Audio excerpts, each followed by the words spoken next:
राजीव नाम का एक शख्स काठगोदाम स्टेशन पर खड़ा ट्रेन का इंतजार कर रहा था। तभी गरीब रथ नाम की एक ट्रेन उसके सामने आ रुकती है। वह झट से ट्रेन में चढ़कर बैठ जाता है। अजीब बात है, इस ट्रेन की सभी बोगियां खाली पड़ी हैं। अब इतना लंबा सफर अकेले कैसे कटेगा? काश कुछ खाने को मिल जाता। अगले ही पल उसके हाथों में खाने से लबालब भरी थाली पेश हो जाती है, जिसे देखकर राजीव की आंखें फटी की फटी रह जाती हैं और वो फुसफुसाता है, ये कैसी जादुई ट्रेन है? मेरे कहते ही खाना हाजिर हो गया। कहीं ये मेरा इत्तेफाक तो नहीं? कुछ और मांगता हूँ, काश मुझे एक रजाई और तकिया मिल जाए। राजीव के ये बात जाहिर करके ही उसके सीट पर एक रजाई और तकिया अचानक से आ जाती है। इससे पहले कि राजीव कुछ समझ पाता, एक भूतहा हंसी उस जादुई ट्रेन में गूंज उठती है, जिसे सुनकर राजीव के दांत बजने लगते हैं और वो थरथरा उठता है। और ट्रेन जैसे ही धीमी रफ्तार पकड़ती है, वह चलती ट्रेन से कूद जाता है। कुछ दिन बाद काठगोदाम स्टेशन पर खड़ा सत्तू नाम का एक शख्स खुद में फुसफुसाता हुआ कहता है, इतनी देर हो गई, घर पर धनिया और बच्चे मेरा इंतजार कर रहे होंगे। पता नहीं ससुरा ट्रेन अब तक आई क्यों नहीं। स्टेशन पर खड़ा सत्तू अभी यह सोच ही रहा था कि अचानक बड़ी रफ्तार के साथ गरीब रथ नामक एक ट्रेन पटरी पर आ रुकती है और ट्रेन के फाटक खुलते ही वह झट से ट्रेन में चढ़ जाता है। ट्रेन की सभी बोगियां मुसाफिरों से खचाखच भरी हुई थीं। कुछ देरी की खोजबीन के बाद सत्तू एक खाली सीट पर बैठकर खिड़की से बाहर की ओर झांकने लगता है। तभी एक फौजी कंडक्टर सत्तू के पास आकर कहता है, टिकट दिखाओ। सत्तू झट से अपनी टिकट दिखाता है। फिर फौजी कंडक्टर आगे बढ़ जाता है और सत्तू फुसफुसाता है, ये किस किस्म का कंडक्टर है? इसने फौजी का पहरावा क्यों पहना है? खैर, अभी मंडवा स्टेशन आने में देरी है। वैसे धनिया ने खाना दिया था तो क्यों ना उसे खाया जाए ताकि सफर कट सके। यह कहते हुए सत्तू खाने की फोकी खोलता है, जिसमें कुछ प्याज के टुकड़े और रोटियां थी जो उसकी गरीबी को इंगित कर रही थीं। जैसे ही वह खाने की खातिर रोटी का एक टुकड़ा तोड़ता है, एक लंगड़ा बुढ़ा फौजी लड़खड़ाता हुआ उसके पास आकर हाथ पसार कर खाने की ललक जाहिर करता है। बेटा, मैं बुढ़ा एक अरसे से भूख से बिलख रहा हूँ, कुछ खिला दो। उस फौजी की दुखद दशा देखकर सत्तू झिझकते हुए कहता है, फौजी बाबा, मेरे पास सिर्फ यह छूछी रोटी और प्याज है, क्या आप यह खा सकेंगे? हाँ भाई, भूख में तो रूखा सूखा भी अमृत का स्वाद देता है। सत्तू लाचार फौजी को अपने हिस्से का खाना दे देता है। देखते ही देखते वह देशभक्त एक भयानक भूत बन जाता है, जिसे देखकर सत्तू की सांस थम जाती है और आंखें फटी की फटी रह जाती हैं। आ भूत भूत, बचाओ बचाओ! सत्तू की चिल्लाहट सुनकर भूतिया कंडक्टर अपना सर घुमाकर कहता है, श्श, कृपया शांति बनाए रखें, शोर न मचाएं। भूत भूत, ये कैसी मुर्दों की ट्रेन है जो भूतों से भरी हुई है? मुझे इस ट्रेन से कूदना होगा। ऐसा सोचकर सत्तू जैसे ही फुर्ती से भागता है, पूरी ट्रेन सोने के सांचे में ढल जाती है, जिसे देखकर सत्तू की आंखें चमक उठती हैं और वह बोलता है, यह ट्रेन और यह सभी सीटें सोने में कैसे बदल गईं? कहीं ये सब इन भूतों का छलावा तो नहीं?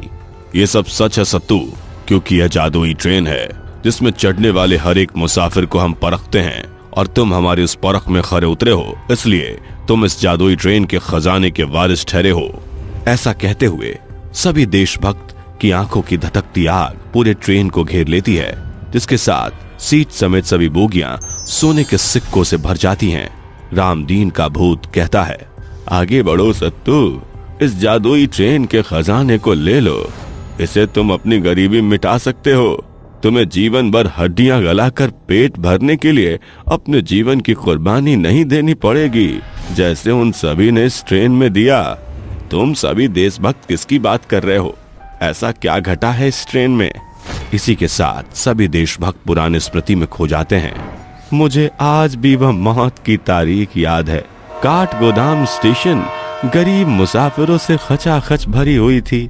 वो जो गरीब रथ ट्रेन का इंतजार कर रहे थे, सभी सिपाही सरहद से घर जा रहे थे। हम इसी ट्रेन में बैठे थे, तभी अचानक सभी गरीब मुसाफिर अपने सर पर गठरी लादे धक्का मुक्की करके ट्रेन में चढ़ने लगे। अरे चल जल्दी ट्रेन में चढ़ जा हीरामणि, वरना हजारों मीलों का सफर खड़े खड़े ही चढ़ना होगा। अरे तुम चढ़ो जी। वह सभी गरीब गदर मचाते हुए गठरी लिए ट्रेन में घुस आए। उनका मलिन मुंह और आंखों में भरी भूख की ललक देखकर हम देशभक्तों का दिलो दिमाग पसीज पड़ा। मेरे साथ के जवान फौजियों ने उन सभी का दुख बांटने के लिए उनसे बातचीत की। काका, क्या बात है, आप सभी के चेहरे पर उदासी क्यों छाई है? अब क्या बताएं फौजी बाबू, बड़ी आस के साथ हम गरीब लोग परदेश से पैसा कमाने आए थे, मगर सरकार की मार हम गरीबों को इस महंगे शहर में जीने नहीं दे रही है। सरकार के कहर की बिजली हमारे पेट पर गिर पड़ी। पिछले कई रोज से हमारे पेट में एक दाना नहीं गया। अब तो बस आंख मूंदने से पहले अपने गांव की मिट्टी के दर्शन मिल जाएं। अजी चिंता न करो, हम गांव जरूर पहुंचेंगे। कुछ ही देर के सफर में वह गरीब मुसाफिर हम देशभक्तों से घुल मिल गए। हमने कहाँ सोचा था कि अगले पल जो होने वाला है वो हमारी सोच से परे था।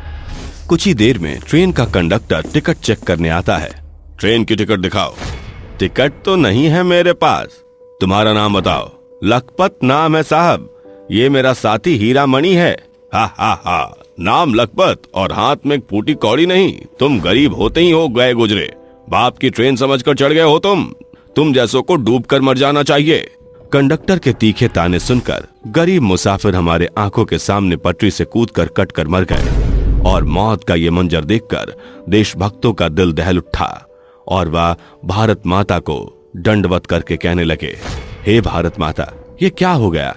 ये खाकी पहनते वक्त हमारे सरहद की सरजमीन पर लोगों की रक्षा करने की शपथ खाई थी, आज वह टूट गई। माँ हमें गोद में संभाले, माकास की यह जादुई ट्रेन होती। अधिराज ने यह आखिरी शब्द उस ट्रेन में कहा, जिससे कुछ ही दूर के बाद ट्रेन ऊंचाई से नदी के गहराई में डूब गई और सभी सिपाहियों की सांस थमती गई और नब्ज जमती गई और हम मारे गए। देखते ही देखते शाम ढल गई और हम भूत बनकर जी उठे और ये जादुई ट्रेन सोने में बदलकर पानी में चलने लगी। अधिराज, ये ट्रेन जादुई ट्रेन बन गई है। हाँ परितोष, अब हम इस जादुई ट्रेन से गरीबों की मदद करेंगे और तब से हम भूत या देशभक्त ही इस जादुई ट्रेन की टीटी ड्राइवर बनकर इसे चला रहे हैं। और आज इस जादुई ट्रेन से तुम्हारी मदद करके हम देशभक्तों के दिल में खुशी है। मैं समझ नहीं पा रहा आज के दौर में ऐसे देशभक्त दीवाने कहाँ मिलते हैं। तुम्हारा शुक्रिया साथियों, खास कि भारत के हर घर के सिपाही तुम्हारे जैसे स्वावलंबी होते। अब मैं जाता हूँ। सत्तू जादुई ट्रेन से मिले धन को लेकर लौट आता है, जिसे उसके घर पर छाए गरीबी की घनघोर घटाएं छट जाती हैं। आज भी भूतिया देशभक्त की वह जादुई ट्रेन गरीब मुसाफिरों के लिए मददगार साबित हो रही है।